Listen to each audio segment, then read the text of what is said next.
Bonsoir, bien-aimés dans le Seigneur, chers amis, chers parents, chers frères et sœurs, c'est un bonheur, c'est une joie et surtout une bénédiction d'être dans la présence de Dieu, d'avoir l'occasion d'écouter sa voix et surtout de s'orienter dans un monde plus ou moins tergiversé, un système plus ou moins gris où le blanc et le noir se sont mis ensemble, le mal et le bien se sont tendus la main, le bon et le mauvais collaborent, le faux et le vrai essaient de trouver un terrain d'entente, mais il est important que nous, vous, enfants de Dieu, appelés par le Seigneur et pas seulement appelés, mais je veux dire choisis par Dieu et dans son choix qu'il a donc manifesté, non seulement il vous a choisi,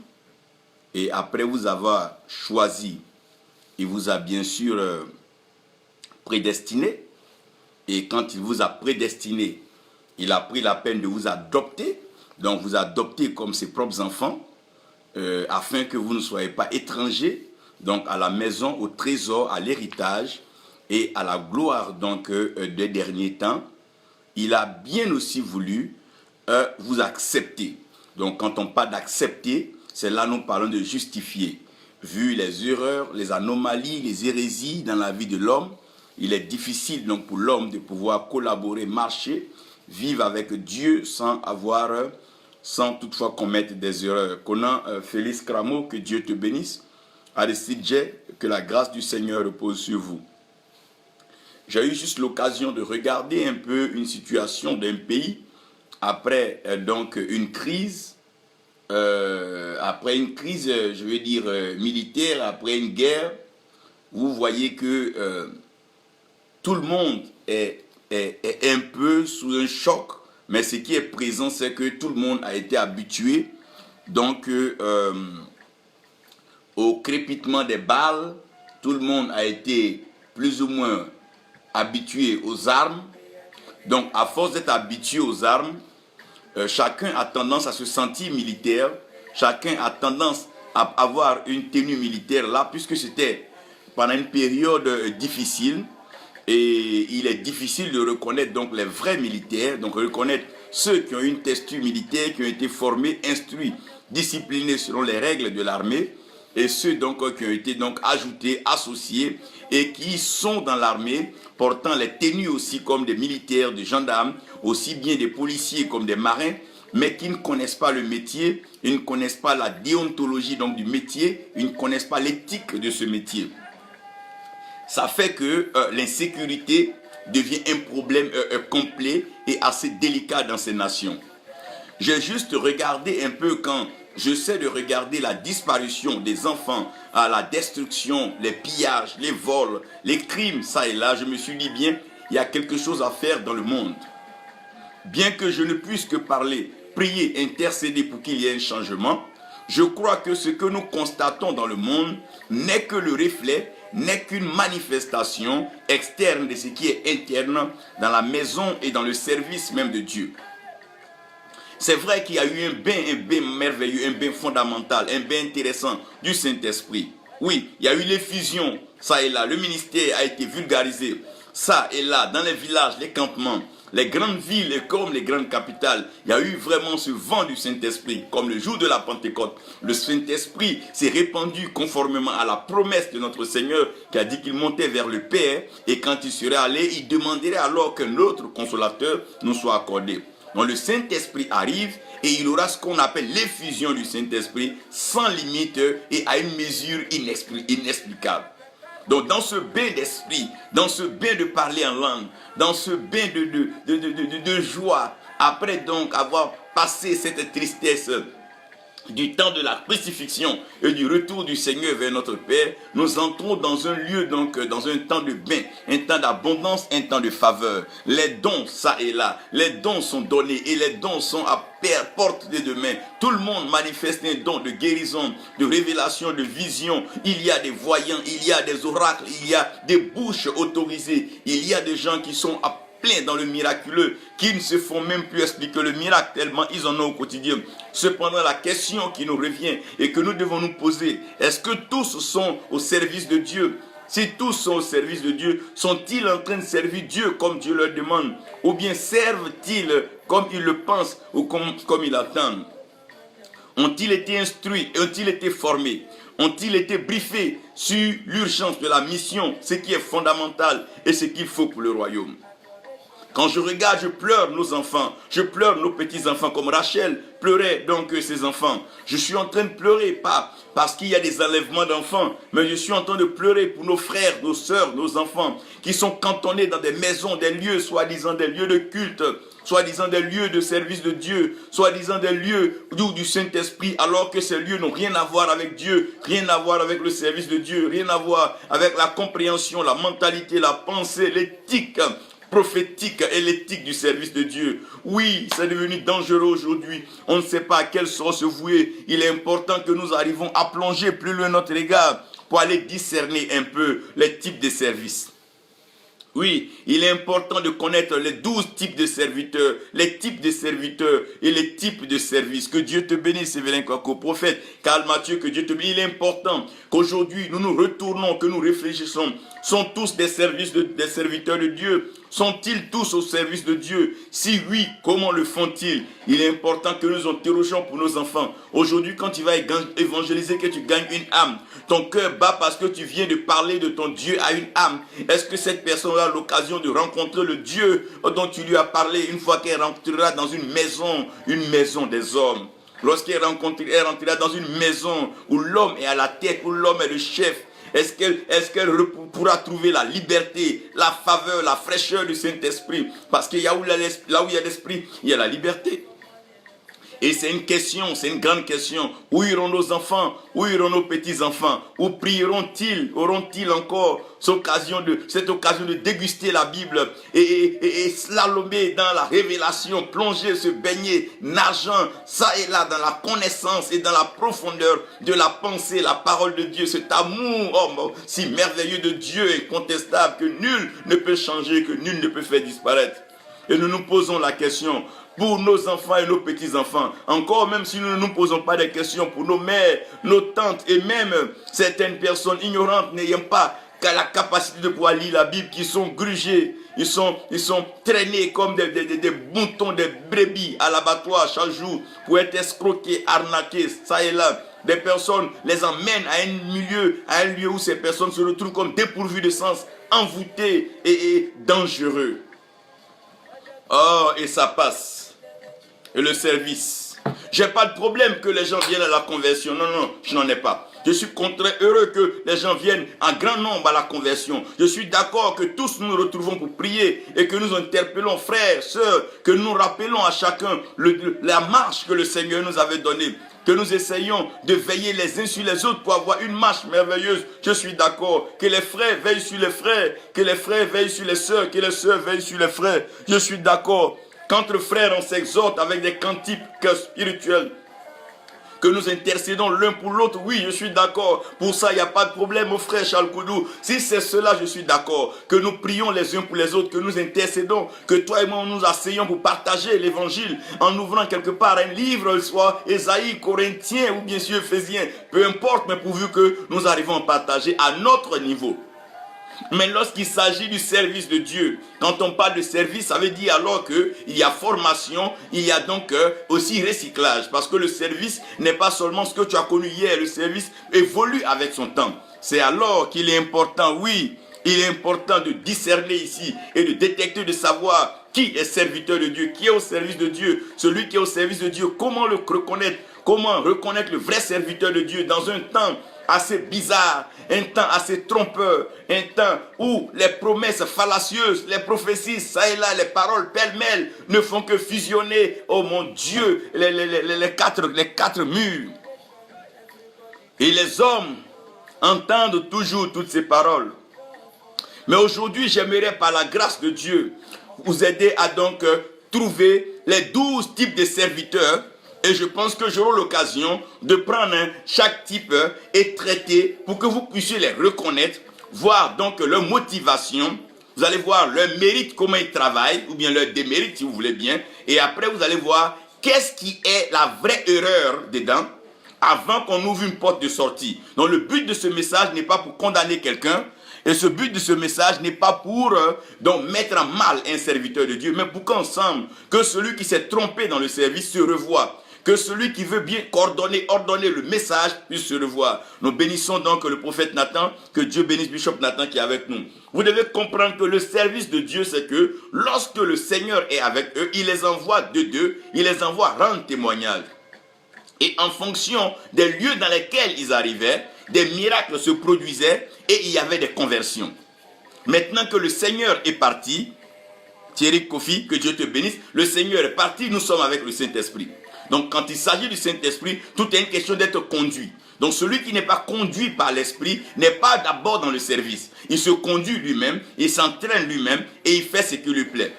Donc, vous devez comprendre qu'il y a au moins 12 types de serviteurs. Et ces serviteurs, vous devez les reconnaître. Si vous arrivez à reconnaître ces serviteurs, mon frère, ma soeur, vous êtes bénis. C'est Joël Henry, que Dieu te bénisse, que sa grâce repose sur toi. Donc, on peut dire que cette liste-là, elle n'est pas arrêtée. On pourra encore ajouter, si au fil du temps que l'Esprit nous permettra, mais déjà il est important de reconnaître donc ces 12 types de serviteurs qui sont dans l'Église, qui sont dans les lieux de culte et qui essaient donc de prouver aux gens et d'exprimer par A plus B que c'est Dieu qui les a appelés au service. Alors, il reste une chose, la question fondamentale. Sommes-nous vraiment au service de Dieu? Est-ce que nous servons Dieu? Donc, le premier type d'homme de Dieu que vous allez connaître, c'est les hommes d'affaires. Donc, le premier type de serviteur, c'est au fait des pasteurs hommes d'affaires.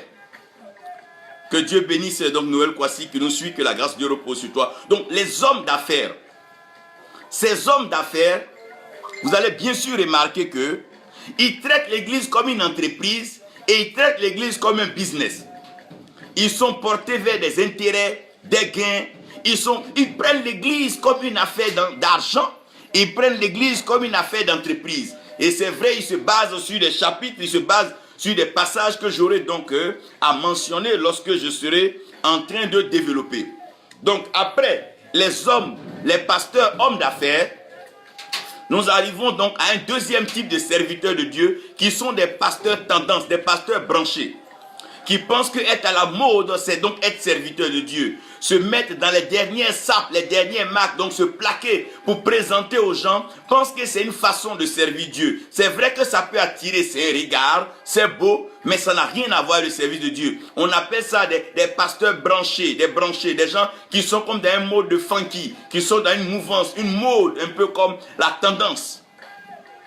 Et la troisième catégorie, c'est les pasteurs professionnels. Les pasteurs professionnels, c'est des gens que Dieu n'a pas appelés. Ils se sont eux-mêmes appelés, ils ont été appelés par un homme. Par exemple, leur grand frère est serviteur de Dieu, leur papa est serviteur de Dieu, leur maman est serviteur de Dieu. Bon, viens, je vais t'embaucher, tu vas être mon pasteur assistant, ou tu vas être mon évangéliste, ou bien tu vas travailler ici comme apôtre maison. Non, ça c'est des pasteurs professionnels. Ils le font pour un salaire, ils sont payés pour leur salaire, ils ont leur secrétariat, tout est organisé, c'est bien dans l'ensemble. Ils ont leur salaire, ils tirent leur épingle du jeu. À la fin du mois, ils ont leur virement. Mais c'est des pasteurs professionnels, c'est des serviteurs de Dieu professionnels. Ils auraient pu le faire en entreprise ou le faire un peu partout, même pour l'État. Ceux-là, c'est les pasteurs professionnels.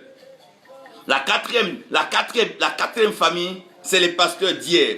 Les pasteurs d'hier ou les serviteurs d'hier, c'est ceux qui se disent que le Saint-Esprit n'évolue pas. Le Saint-Esprit n'avance pas. Ils sont toujours dans l'ancienne manière, dans l'ancienne méthode, l'ancienne façon de voir les choses. Ils pensent que l'évangile, c'est l'évangile de l'église primitive, c'est l'évangile d'avant-hier, c'est l'évangile embryonnaire où le Seigneur vient à peine de monter. Ils ne savent pas que donc l'œuvre est en train d'avancer, que Dieu est sur le point de faire une chose nouvelle. Ils sont réticents à la révélation. Ils ne sont pas prêts à flirter avec ce qui est nouveau, qui n'est pas donc de leur époque, de leur âge. Ça, c'est les serviteurs d'hier. C'est l'onction d'hier. C'est les gens qui ont servi Dieu hier et qui ont besoin de comprendre que l'œuvre de Dieu se renouvelle. Luinda, tu es béni. Jérémie, prophète, que Dieu te bénisse. Merci pour sa grâce dans ta vie.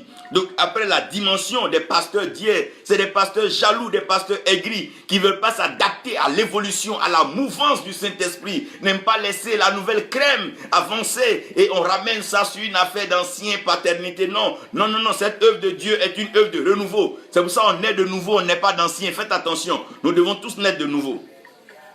La 5e classe de pasteurs, serviteurs de Dieu, c'est les pasteurs politiques. Je ne dis pas que Dieu va prendre un serviteur pour être un chef d'État. Je ne dis pas que Dieu va prendre un serviteur pour être un ministre. Je ne dis pas que Dieu va prendre un serviteur pour assainir le milieu des finances, le milieu de la politique. Je suis d'accord. Mais Dieu va prendre tous les pasteurs à la fois pour en faire des chefs d'État. Dieu va prendre tous les pasteurs pour en faire des hommes politiques. C'est des hommes qui ont une ambition politique. Et ils viennent se cacher derrière une certaine forme de dogme pour entraîner les gens dans une erreur, une hérésie. Et emmener le peuple à aller donc entrer dans un jeu démocratique alors que le Dieu que nous servons, il est purement théocratique et il est un Dieu de révélation. Dieu n'est pas basé sur les tests des hommes, mais Dieu a ses tests à lui, Dieu a sa loi, Dieu a sa profondeur, Dieu a sa connaissance, il a sa révélation. Ça, c'est les pasteurs politiques qui mettent tout dans une affaire de politique. L'église est une politique. C'est une question de clan, c'est une question de groupe, c'est une question ethnique, c'est une question tribale. Non, non, non, non. C'est pas cela. L'église n'est pas une politique, ce n'est pas un lieu de religion. C'est un lieu où on vient connaître Dieu, on vient vivre et baigner pleinement dans l'amour de Dieu. Olive Brune, que Dieu te bénisse, que sa grâce repose sur toi. La 6e classe, c'est les serviteurs occultistes. Les serviteurs occultistes, c'est des hommes qui pensent que pour pouvoir attirer l'attention des hommes, ils doivent augmenter la puissance et le pouvoir qu'ils ont. Alors ils vont pactiser de façon secrète, de façon diabolique avec Satan. Ils vont tourner donc derrière la maison pour aller donc s'engager dans des canaries, des pactes de sang et livrer des âmes ça et là à la mort de tous les jours. Vous allez les reconnaître, ils aiment utiliser de ces objets à tout bout de champ. Ils sont liés à la sexualité. Eux, ce qu'ils aiment, c'est les balais, les foulards, des choses comme ça. Oh mon Dieu, et ils vont prendre un passage de la Bible pour expliquer. Je viendrai quand je vais détailler, quand je vais développer. Non, non, là, je vais développer là. Quand je vais développer, vous allez mieux comprendre où j'en suis. Pour l'instant, je suis en train de donc vous citer. Nous aurons de cela comme un enseignement tranquille avec la Bible et puis nous allons nous suivre un et l'autre et nous allons voir vers la fin. Les pasteurs occultistes, ils appartiennent à des loges secrètes, des loges ténébreuses, mais qui viennent dans l'église et pour avoir donc manifesté un quelconque pouvoir. C'est des manipulateurs, ils utilisent tout. C'est des menteurs. Ceux qui n'ont pas vu, ils vont dire, ils ont vu ce que Dieu n'a pas fait. Ils vont dire, Dieu a fait. C'est des menteurs, ils usent de ruses, de malice, de fourberie et de paroles flatteuses. Oh mon Dieu, les pasteurs, des serviteurs occultistes. Je t'aurais préféré bon charlatan. Je t'aurais apprécié bon féticheur, sorcier. Je t'aurais même apprécié là-bas que de venir donc te mélanger à la bergerie où la chose est en train de se faire selon la conduite et la direction du Saint-Esprit. Après, la 7e famille, c'est les serviteurs superficiels. Quand on parle des serviteurs superficiels, c'est des gens qui ne voient que le matériel. Ils ne sont pas profonds. Ils n'ont pas de substance. Ils n'ont pas la profondeur. Ils n'ont pas cette soif, cette passion, cet amour pour Dieu, pour son service et pour les âmes. Mais c'est des gens superficiels. Ils voient en chaque brebis de l'argent. Ils voient en toute chose le matériel. Ils sont portés vers le matériel. Ils ont que de luxe dans leur tête. Le bling bling, les voitures de dernier cri. C'est pas mauvais. Mais c'est pas cela aussi l'évangile. C'est pas mauvais, oui, mais c'est pas ça aussi cet évangile. Ça peut arriver, mais on ne le cherche pas par tous les moyens. Et donc ces pasteurs superficiels, par tous les moyens, sont prêts à rassembler du matériel. Ils sont prêts à prendre des photos avec des hommes ouins. Ils sont toujours là où les ouins se trouvent pour prendre des photos, pour qu'on puisse les identifier. Ils changent de père, de mère, ils changent de mentor à tout moment. Pourquoi? C'est superficiel. Superficiel. Ça ne pèse pas. Ça ne peut pas convaincre quelqu'un qui est dans le royaume des cieux. Le 8e cas, c'est le pasteur ministère, c'est le serviteur ministère. Lui, sa vie, c'est le ministère. À part le ministère, il n'a pas de relation. Il n'entretient pas de bonnes relations avec sa famille, sa femme et ses parents. Pour lui, c'est le ministère, un point, c'est tout. Sa vie, c'est derrière la chair. Tout est derrière son petit micro là. À part son micro, il n'appelle même pas des amis. Il n'arrive pas à trouver des temps pour rire avec des amis, d'élèves. Et ne prend pas du temps même à avoir des souvenirs et visiter des lieux pour aller voir comment les gens vivent. Pour lui, c'est le ministère, un point trait. Finalement, il finit par donc faire fâcher sa femme, ses enfants et tout le monde. Et il est là croyant qu'il est en train de servir Dieu. Pour lui, tout est une affaire de chair, comme s'il est né dans une chair. Le 9e, c'est le serviteur vide et sec. Quand il prend le micro qu'il est en train de prêcher, Tu sais qu'il n'a rien en lui.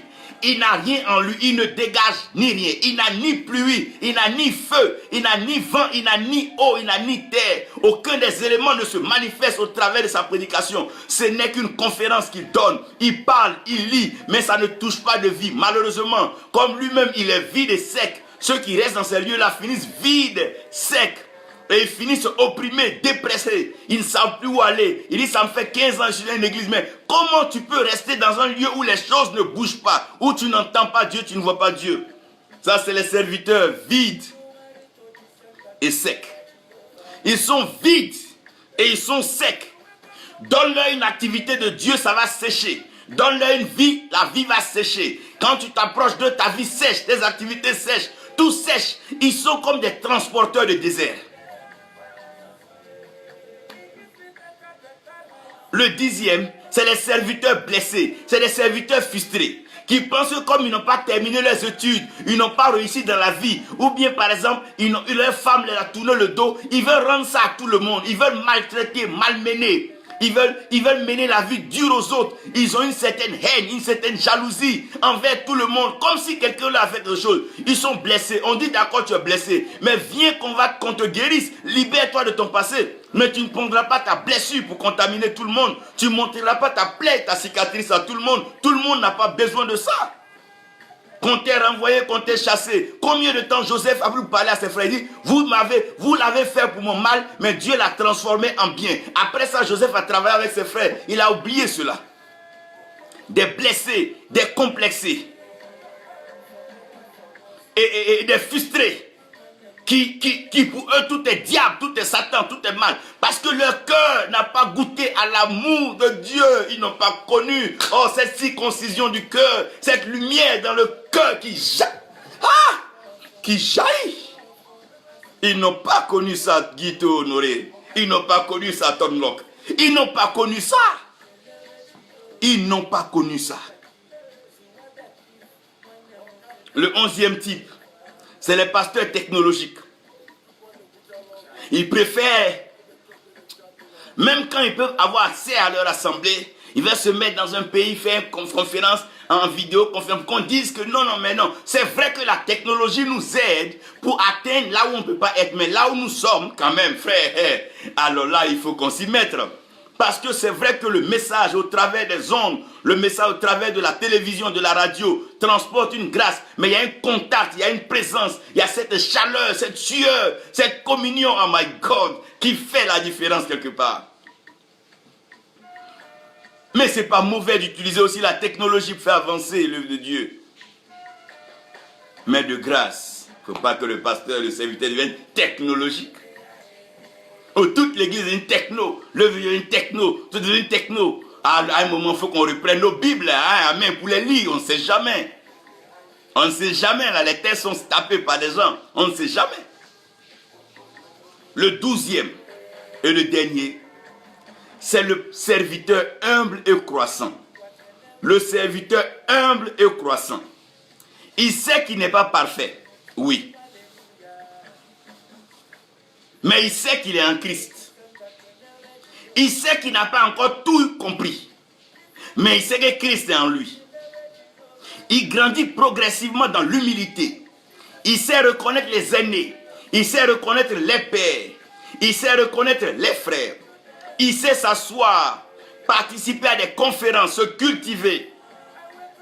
Il sait s'asseoir, lire et prier comme les autres. Il sait qu'il n'est jamais trop grand. Il est toujours serviteur. C'est le serviteur humble et croissant. Il n'a peut-être pas beaucoup de matériel, mais il est croissant. Il évolue. Il avance. On sent dans sa vie un progrès. On sent dans son message une évolution. On sent dans sa tenue une évolution. Il n'est pas saint, oui. Mais on voit que chaque jour, il lutte avec le péché pour aller toujours vers une position meilleure. Il se débarrasse progressivement de l'enfantillage et il commence à émerger dans la sagesse. Il entretient de bonnes relations avec les hommes. Il parle avec les gens avec douceur. Quand il doit reprendre les gens, il se rassure qu'ils savent la faute et la cause. Il ne pousse pas la tête des gens dans la loi, mais il ouvre leurs yeux sur la loi afin de leur révéler la grâce qui est dans leur cœur. Il ne leur montre pas qu'il y aura un paradis sans jugement. Il leur dit bien sûr la crainte de Dieu. La crainte de Dieu, oui, mais l'amour de Dieu aussi. C'est un serviteur humble croissant. Il ne cherche pas à se transporter là où Dieu ne l'a pas envoyé. Que Dieu te bénisse, serviteur Caleb. Il ne cherche pas à s'apparenter au plus grand pour qu'on dise non, non. Il est humble et croissant. Il accepte là où Dieu le met. Il fonctionne selon les principes de Dieu. Le serviteur humble et croissant. Il sait commencer sa lecture depuis la Genèse. Il s'est passé par l'Exode. Il n'a pas peur du désert. Il ne saute pas Canaan pour tomber dans la terre promise. Non, non, non. Il respecte les étapes. Il est humble et il est croissant. Il sait accepter 100 francs comme offrande. Il sait se contenter de 1000 francs comme dîme. Il sait aussi partager les 8000 qu'il a. Il sait économiser sur ce que Dieu lui donne. Il est humble et il est croissant. Il n'a pas forcément de grandes voitures, de grands temples. Non, non, non. Il n'est pas dans un matu vu, mais on sent en lui la racine. Il est enraciné et il est fondé en Christ. Il prend la peine de veiller sur sa fondation. Il s'arrange à ne pas rentrer dans un pacte diabolique. Il fait tout pour plaire à Dieu. Même quand il a péché, il se met à genoux et il demande pardon. Il a peur de mentir à la chair. Quand il dit un message qui n'est pas vrai, il est prêt à revenir le dimanche suivant pour aller corriger. Les frères, je vous avais dit ceci, mais je m'étais trompé, pardonnez-moi. L'erreur est humaine. Il est prêt parce qu'il est humble, il est humble. Quand on lui parle de son péché, il ne montre pas les péchés des autres. Il leur dit, il a compris. Et il retourne pour dire, Seigneur, je sais que nous sommes sur un chemin. Je ne suis pas encore arrivé, mais on peut avancer un peu. Oui, on peut monter un peu quand même, Seigneur. À défaut d'être dans le très haut, oh mon Dieu, on peut monter. Le serviteur humble et croissant. Il est humble et croissant. Ces messages ne sont pas pris sur Internet. Ces messages ne sont pas pris de la bouche de ceux qui ont déjà prêché. Mais chaque jour que Dieu fait, il apprend à entendre la voix de Dieu comme Jean qui avait sa poitrine sur la tête du Seigneur. C'est un serviteur humble et croissant. Quand il est parmi les fidèles, on ne sait même pas que c'est lui qui est le pasteur. Quand il est parmi tes amis, on ne sait pas que c'est lui qui est le pasteur. Il arrive à se fondre dans l'assemblée. Il arrive à comprendre les problèmes, les difficultés des hommes. Il sait que personne n'est encore parvenu. Mais nous sommes toujours sur la marche. C'est ça la marche chrétienne. Le serviteur humble et croissant. Le serviteur humble et croissant. Il ne cherche pas des bagues magiques pour faire des miracles. Il n'est pas dans le superficiel. Il n'est pas dans l'émotionnel, le sensationnel. Il n'est pas intéressé par ce que les gens racontent. Mais il veut entendre la voix de Dieu et transmettre cela dans le cœur de quelqu'un. Il veut emmener quelqu'un à comprendre sa place avec Jésus-Christ. Il veut déposer le Christ dans la vie de quelqu'un. Oui, les serviteurs humbles et croissants. Ils ne mentent pas sur leurs années de conversion. Ils ne vont pas chercher des diplômes théologiques pour venir dire qu'ils sont ceci. Ce n'est pas en cela qu'on va les reconnaître. Ils sont humbles et ils sont croissants. Ils ont une capacité de changer avec les pairs sans hypocrisie. Ils parlent de ce qu'ils pensent et ils le disent de façon correcte. Leur marque, c'est la vérité. Ils savent dire ce qui est vrai, même quand par moments ça va choquer, blesser des pères. Ils peuvent au moins le dire parce qu'ils le disent avec un cœur d'amour. Les serviteurs humbles et croissants. C'est vrai qu'il n'y en a pas beaucoup, mais il y en a encore sur cette terre. Humbles et croissants, qui sont prêts à partager leur pain avec les fidèles. Humbles et croissants, qui ne cherchent pas à se servir, mais qui sont prêts à servir. Humbles et croissants, qui ne cherchent pas leur nom et leur renommée, mais qui sont prêts à collaborer avec tout le monde. Humbles et croissants, c'est des serviteurs humbles et croissants, qui savent lire la Bible et comprendre la pensée de Dieu. Ils sont humbles et croissants. Ils ne se mêlent ni de la politique ni des affaires. Pas parce que Dieu ne peut pas les envoyer là-bas, mais parce qu'ils trouvent qu'on ne mélange pas le sacré à des choses qui sont déjà livrées aux mains des hommes. Ils savent préserver le sacré et ils savent se priver de certaines grâces pour rester dans la faveur de Dieu. Comme Daniel pouvait se priver des mets du roi, oh mon Dieu de Babylone, afin de se contenter de la nourriture que Dieu lui donnait. Il sait prendre la révélation chaque jour. Il sait lire la parole et recevoir la révélation de la parole. Il sait entrer, oh mon Dieu, dans le système divin et décoder les choses parce que c'est par humilité qu'on arrive à toucher le cœur de Dieu. Mais personne ne peut être plus grand que Dieu. Oh, malheur à celui qui s'est cru trop grand. C'est le serviteur humble et croissant. Il ne se promène pas à la photo de son temple. Voilà, j'ai bâti un grand temple. Voilà, j'ai tel nombre de fidèles. Les fidèles peuvent partir un seul jour. Un événement peut arriver, le bâtiment peut s'effondrer. Ce n'est pas cela qui est important. Mais c'est un serviteur humble. Et croissant. Il n'envie pas les dons des autres. Il ne jalouse pas les autres. Et toutefois qu'il va prêcher, il les relaxe. Parce qu'il ne fait de compétition avec personne. Il prêche ce que Dieu lui a dit. Il explique ce qu'il comprend. Il transmet les choses comme Dieu lui dit. Et il a une joie qu'il dégage. Il est toujours heureux. Il n'a pas les moyens, mais il ne manque de rien. Il n'est pas dans l'abondance, mais il est comblé. Oh mon Dieu! Oh mon Dieu! Il ne cherche pas à aller donner des paroles prophétiques à des hommes politiques et à des hommes d'État pour se faire de l'argent ou un nom. Il ne cherche pas cela. Il est humble et il est croissant. Chaque année qui passe, il croit en sagesse. Chaque année qui arrive, il gagne, il se bonifie. Chaque année qui avance, il croit en statut.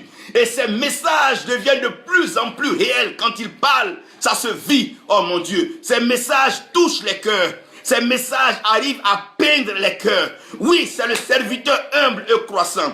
On ne le connaît pas parce qu'il n'a pas de temple. On ne le connaît pas parce qu'il n'a pas trop voyagé. Mais il est humble et croissant. Il sait que dans la croissance, dans la fidélité, un jour, ceux qui se seront compromis tomberont. Ceux qui sont allés souper avec la marmite et dans la marmite du diable finiront par être mangés par le diable. Ceux qui se sont laissés tromper par le mensonge et qui ont bâti le ministère sur le mensonge, un jour la vérité sortira, ils se fondreront. Mais le serviteur humble et croissant, quand la maison de Saül tombait, comme la Bible dit, celle de David croissait. Oh mon Dieu, oh mon Dieu, oh mon Dieu, oh mon Dieu, oh mon Dieu, oh mon Dieu, oh mon Dieu, le serviteur humble et croissant.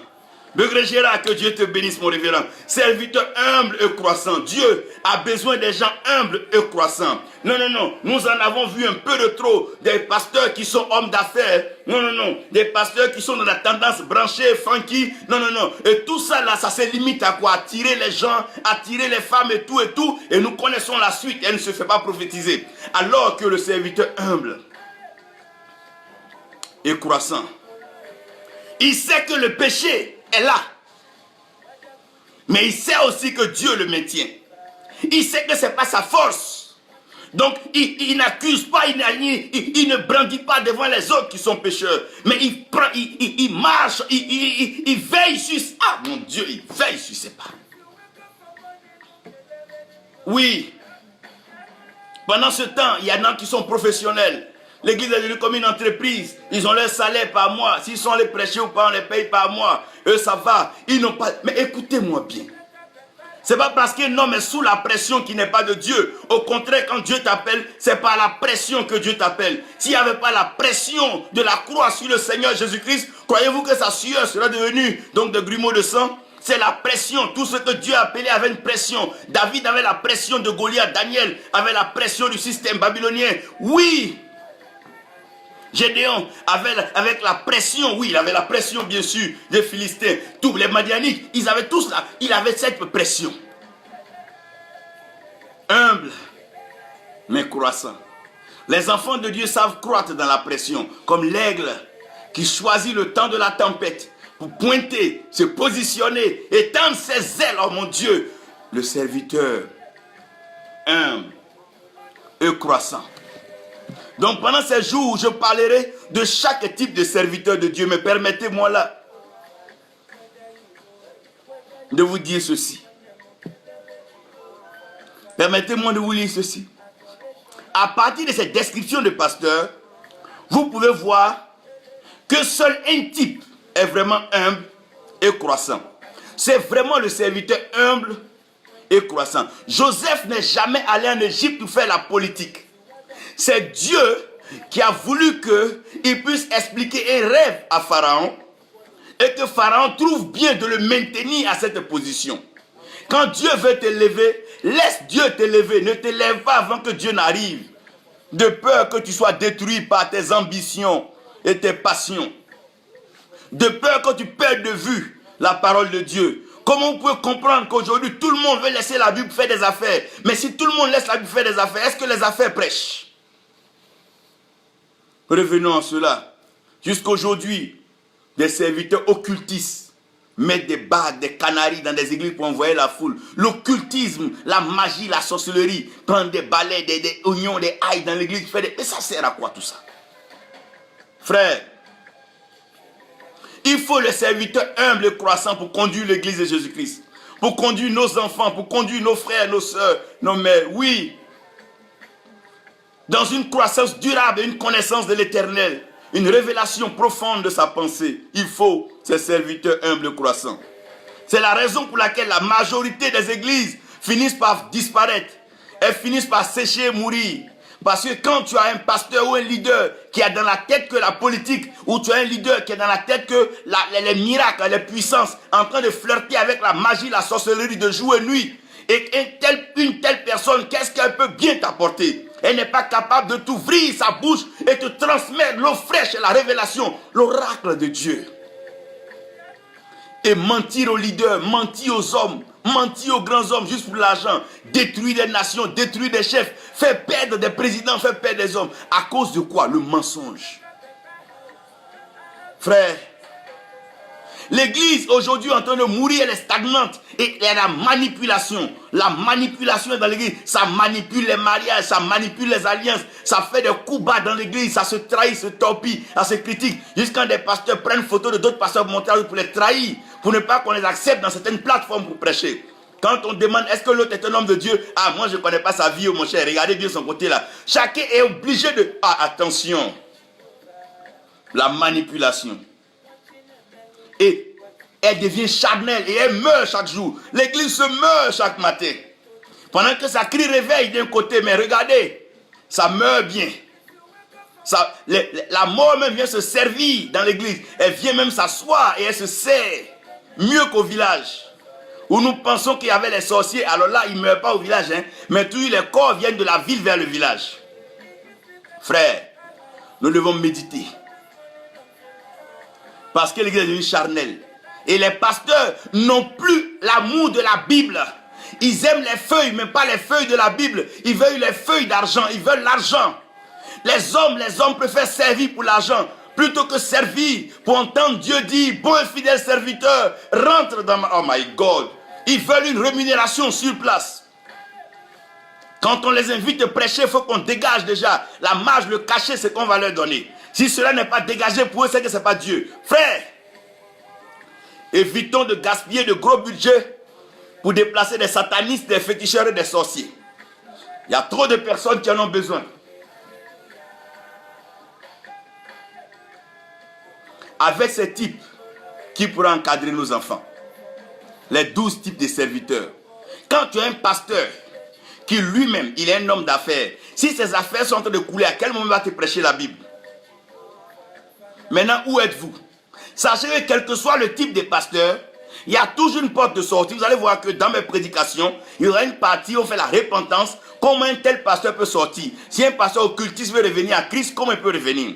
Si un pasteur qui a été juste appelé par son oncle ou bien son tonton pour être pasteur, s'il veut revenir, il y a toujours une porte de sortie. En Christ, il y a toujours une porte de sortie. Là où il y a l'esprit, il y a la révélation, et la révélation apporte la liberté. Et je crois que plusieurs pasteurs occultistes vont venir se faire laver les mains pour prendre la Bible à nouveau et prêcher l'évangile. Et quitter ce sensationnel, ces choses d'hommes là, arrêtez ces choses-là, ces choses démoniaques là. Il y a mieux que ça, il y en a mieux.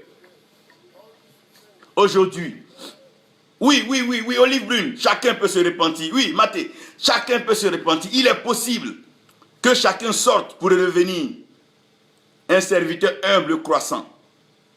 Il y a toujours un commencement pour tout le monde. Il y a toujours un recommencement et une nouvelle naissance. On peut revenir au béaba et continuer à croître. Même si les hommes pensent que tu es encore au CP1, c'est mieux de partir sur la bonne base que de se mettre vers une terminale sans connaissance ni compréhension. Aujourd'hui, lorsqu'un homme humble et croissant gère une église, l'église grandit, elle fleurit, il y a des ramifications, des croissances. On voit que l'église vit, les fidèles sont aérés, ils ne sont pas étouffés, ils ne sont pas oppressés, ils ne sont pas appauvris, ils ne sont pas dépouillés, mais les gens vivent. et ça rend gloire à Dieu. Les gens sont contents. Et le serviteur humble a une chose dans sa tête. La parole que Jean-Baptiste a dit, Jean 3, verset 30, il dit que lui diminue. Le serviteur humble aime diminuer pour laisser Jésus-Christ croître. Le serviteur humble aime diminuer, il aime descendre pour laisser Christ monter. Il aime voir Christ monter pendant que lui, il descend. Comme Jean l'a dit, que moi je diminue et que lui croisse. Il ne cherche pas à rendre son nom grand. Maintenant, c'est en son nom qu'il veut exaucer. Il n'est plus le nom de Jésus parce qu'il est devenu trop grand. Laisse ton nom de côté, laisse ton titre, laisse tout ça là, laisse ces choses-là.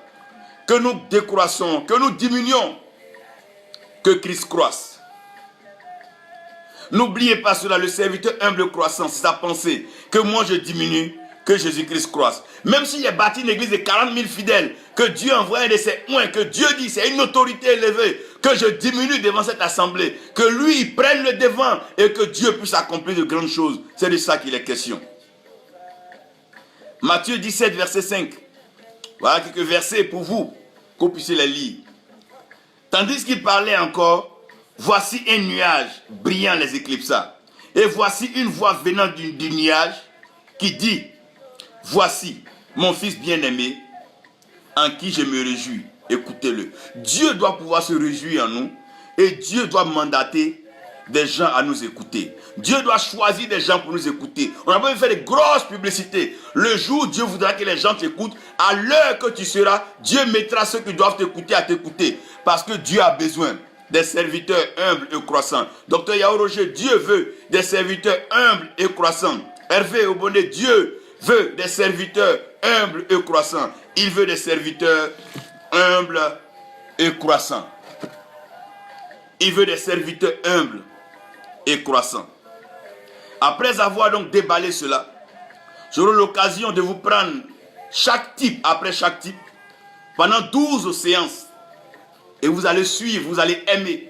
Vous allez découvrir comment un pasteur politique se comporte, comment un pasteur occultiste se comporte, comment un pasteur de la mode se comporte. Vous allez voir comment un pasteur technologique se comporte. Vous allez voir comment ils sont, leur motivation, leur façon de faire. Dieu nous fait grâce. On ne dit pas cela pour que vous quittiez des lieux de culte, non. Mais pour que vous fassiez la prière, pour que chacun sorte de cela. Nous avons besoin de tous pour le royaume. Personne n'est meilleur que l'autre. Il n'y a pas un qui est pécheur et l'autre est saint. Nous sommes tous en train de croître. Et le Seigneur veut que nous réalisons que si nous gâchons notre temps, nous perdons tout notre temps, notre existence sur la terre à faire ce qui n'est pas de lui, nous allons regretter amèrement au dernier jour. Mais pour ne pas que cela arrive, nous nous sommes interpellés aujourd'hui. Les types des serviteurs de Dieu. Père, tu as l'autorité spirituelle suprême. Tu règnes dans le ciel, sur la terre, tu accomplis tes œuvres. Viens par ta parole. Bénis-nous, fais-nous du bien.